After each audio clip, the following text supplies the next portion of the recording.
Alors, cet éléphant pourrait être un peu plus grand dans l'image, mais pas trop quand même. Il ne faut pas qu'on aille trop près du bord, vous allez comprendre pourquoi après. Mais on peut quand même déjà l'agrandir un peu. Alors, si vous zoomez, vous voyez à un certain moment une grille de pixels. Des pixels, les éléments de l'image qui sont séparés par une petite ligne blanche, vous les voyez. Vous allez pouvoir supprimer cette ligne blanche qui ne sert que quand on fait de l'interface, quand on crée des interfaces pour le web. Pour ça, vous allez dans le menu Affichage, Afficher, et dans le sous-menu ici, vous décochez Grille des pixels. Affichage, Afficher, Grille des pixels, voilà. Maintenant, quand vous zoomez, vous voyez les pixels, mais vous ne voyez plus ces lignes blanches qui ne servaient à rien ici. Bien.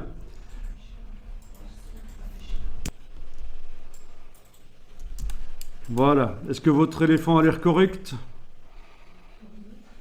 Bien.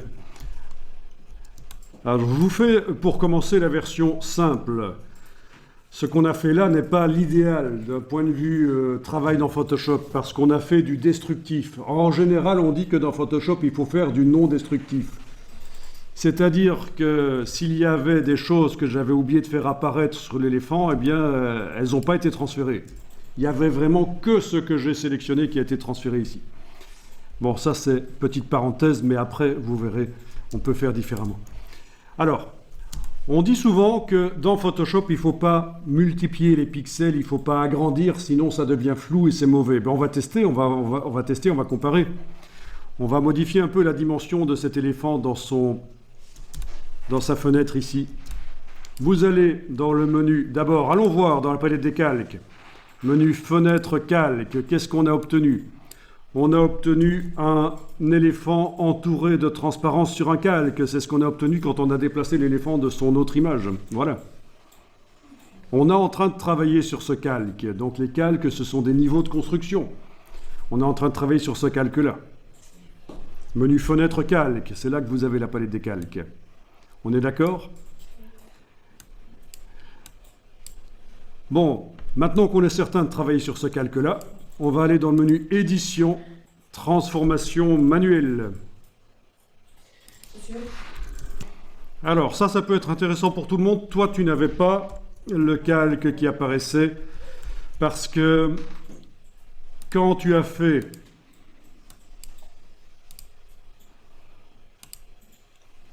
Fichier nouveau,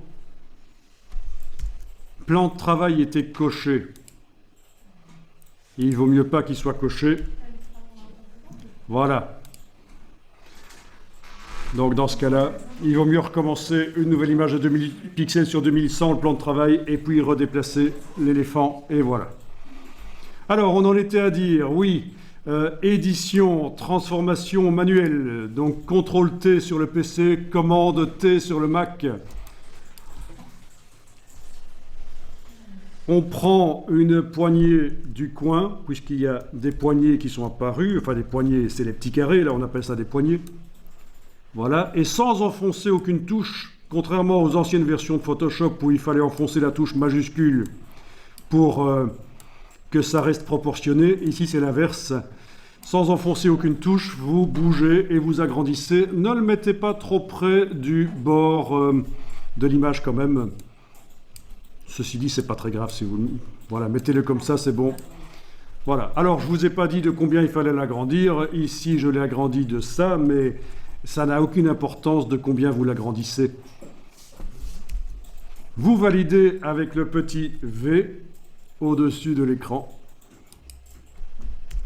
Et donc, cet éléphant est constitué de plus de pixels qu'avant. Ben oui, on a une image de 2000 pixels sur 2000 et on a agrandi l'éléphant. Et donc, certaines personnes vous disent « n'agrandissez jamais ». Mais, bizarrement, ça peut améliorer les choses. Bien, je vous montre. Ici, touche F. Je reviens en mode fenêtre.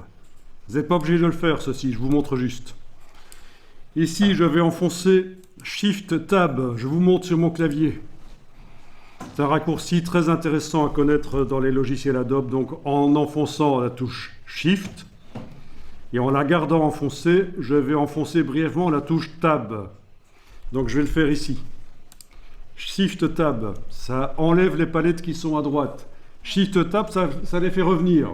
Comme on a besoin de son écran, ça peut être utile de... Voilà, on a besoin de tout son écran et même plus, ça peut être utile de faire disparaître les palettes parfois. Je vais ici mettre côte à côte les images, les deux images, voilà. Et je vais zoomer.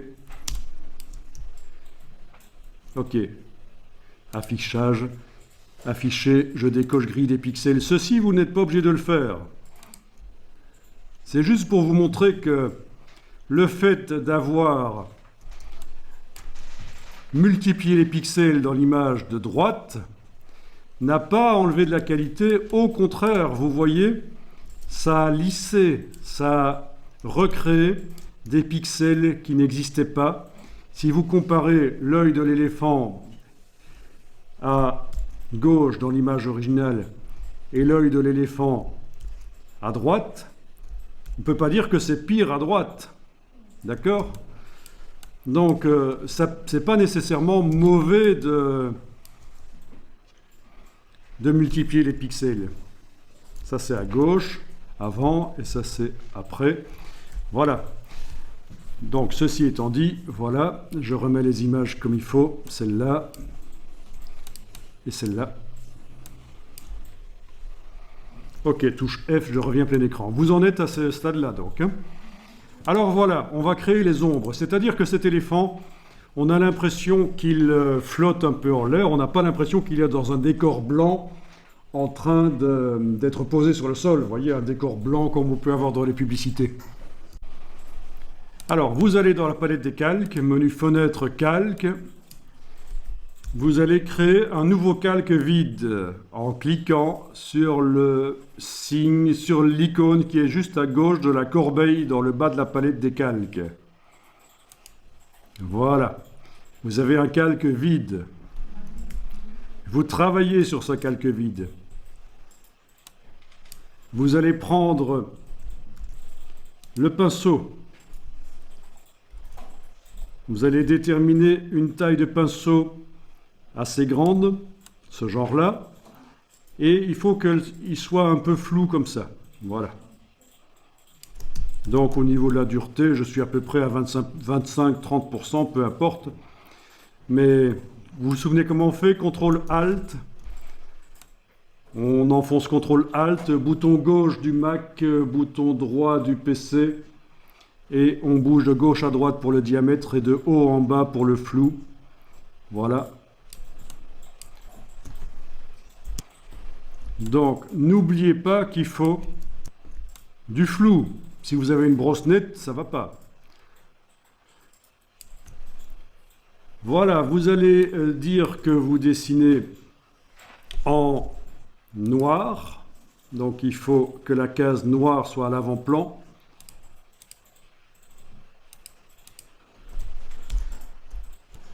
Voilà, on travaille sur ce calque-là. Vous allez cliquez sans bouger la souris. Clic. Voilà. On a fait un clic. Vous avez bien une tache grise, une tache noire floue sur le calque. Bien. On va écraser cette forme. Vous allez comprendre pourquoi après. Pour ça, vous allez dans Édition, Transformation manuelle, ou le CTRL-T sur le PC, le Command-T sur le Mac. Voilà. Vous avez le cadre autour? Oui. Parfait. Cette fois-ci, avec la touche Shift enfoncée, vous allez prendre la poignée du dessus, parce qu'on veut casser les proportions, donc la touche Shift enfoncée dans cette version-ci de Photoshop. Touche Shift enfoncée, voilà. Là, je vais faire Escape et refaire CTRL-T parce que j'ai un peu foiré. Voilà. Et vous devez obtenir une forme d'ellipse écrasée comme ça. Donc, c'est la touche Shift, je vous montre sur le clavier. La touche Shift, c'est bien celle-là. qui est enfoncé pendant que je prends la poignée du dessus. Et comme ça, les proportions sont vraiment modifiées. Ce n'est plus un cercle, c'est une ellipse écrasée. Voilà, et vous validez la transformation avec le petit v ici. Et alors ça va être notre base pour faire les ombres sous l'éléphant. Bien, alors on va faire les choses avec de l'ordre. Vous allez prendre l'outil de déplacement. Dans les options d'outils déplacement, ceci, sélection automatique, doit être décoché. Ça veut dire que ça va bouger le calque qu'on active dans la palette des calques et pas n'importe quel objet sur lequel on clique. Donc, outil de déplacement, vous avez décoché sélection automatique. Voilà, vous pouvez déplacer donc l'ellipse. Vous la déplacez où vous voulez, on est d'accord? Ok, mettez-la à peu près à cet endroit-là. Ensuite, dans la palette des calques, vous allez les déplacer sous l'éléphant. En principe, maintenant, on voit qu'elle passe derrière l'éléphant.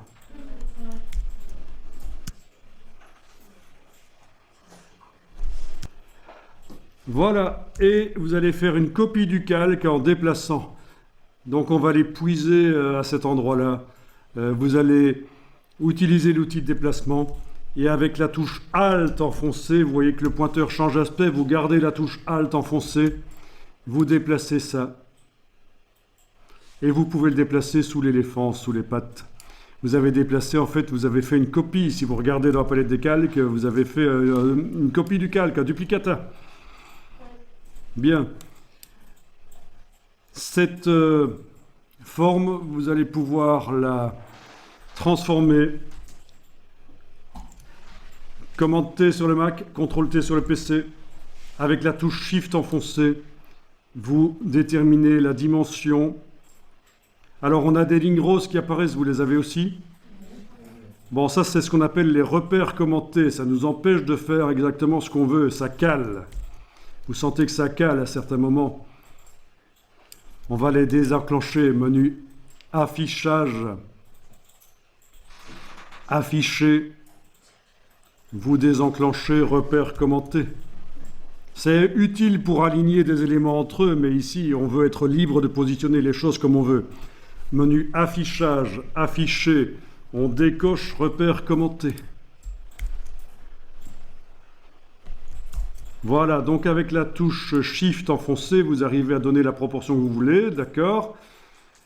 Une fois que c'est correct, oui, ça cale toujours. Quand vous déplacez, sans enfoncer aucune touche, vous positionnez le pointeur là, vous déplacez, vous arrivez à voir que vous arrivez à déplacer. Mais vous n'arrivez pas à placer exactement où vous voulez, ça cale. Donc on a toujours un problème de magnétisme. Donc affichage, menu affichage, vous allez décocher magnétisme.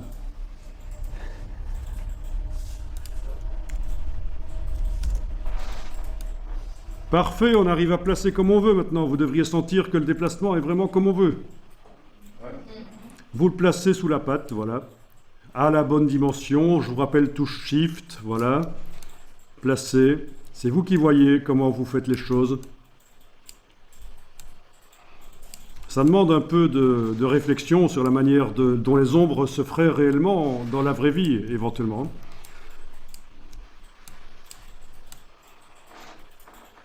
On valide avec le petit V, voilà. Donc vous avez placé une ombre sous la patte de l'éléphant. Je sais qu'il y a des pierres devant, ce sont des choses qui devront être réglées. Alors on va peut-être enregistrer le document ici, pour ne pas perdre ça. Fichier enregistré sous, on va l'enregistrer sous le document 02.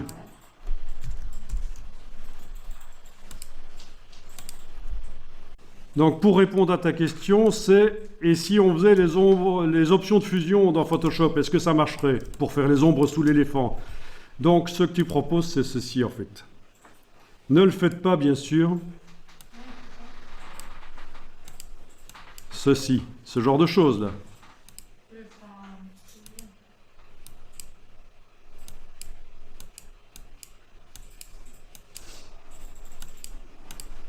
Ça. Ben oui, ben non. Ça, c'est pas photoréaliste. C'est une photo d'éléphant qui a été découpée, posée sur un support, et on donne l'impression qu'il y a une distance entre l'éléphant et le support, donc ça ne marche pas. Donc voilà, ça, dans ce cas-ci, l'ombre portée, ça ne marche pas. Donc je vais le jeter. Sinon, ça aurait été génial si ça marchait. Évidemment, on ne s'ennuierait pas à faire des ellipses floues. Ok. Bon, ben on va pouvoir redémarrer avec l'outil de déplacement.